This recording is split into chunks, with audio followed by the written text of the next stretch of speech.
સુરતમાં રિક્ષા ચાલકની સરાહનીય કામગીરી, સીસીટીવીના આધારે પોલીસે રિક્ષા ચાલકનો સંપર્ક કર્યો। સુરત પોલીસ દ્વારા શહેરમાં ઠેર ઠેર સીસીટીવી કેમેરા લગાવવામાં આવ્યા છે।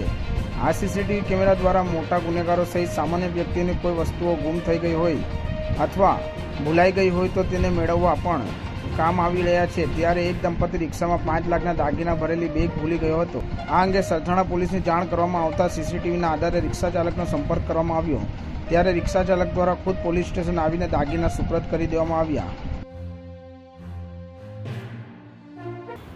શું નામ ભાઈ તમારું?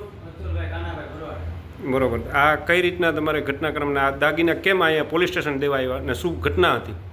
ચલો આ બેન ભૂલી ગયા હતા ગાડીમાં, એટલે મેં જોયું થેલામાં, એટલે કે મેં કીધું કે કાર્ડ બાર્ડ હોય તો મેં કીધું જો પછી આમાં જોયું મેં થેલો ખોલીને ઘરાણા હતા, હું સીધો બેન પોલીસ સ્ટેશન આવ્યો।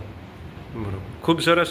આ સુરતના ઇતિહાસની અંદરમાં સૌપ્રથમ ઘટના છે કે આટલું મોટું લગભગ 3.5 થી 4 લાખ રૂપિયાનો જેવો માતબર રકમની દાગીના, જ્યારે રિક્ષા ચાલક એક જે છે બરોબર, જે સામાન્ય નાગરિકે કહેવાય અને એક જનતાની સાથે સંકળાયેલો વ્યક્તિ છે બરોબર, એની માનવતાના ધોરણે એટલો દાગીનાનું સુપરત કરી મૂળ માલિક સુધી પહોંચાડવામાં સૌપ્રથમ ઘટના કહી શકીએ કે 3.5 થી 4 લાખ રૂપિયા જેટલી માતબર રકમના દાગીના પરત કર્યા છે।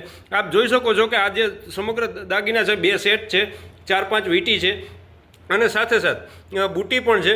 અંદાજે 3.5-4 લાખ રૂપિયાની આપણે કિંમત આંકી શકીએ છીએ। અને સાથે જ આવી માનવતાના ધોરણે જે કામ કરતા રિક્ષાવાળાઓ છે એ પણ સલામ કરવાની ઈચ્છા થાય કે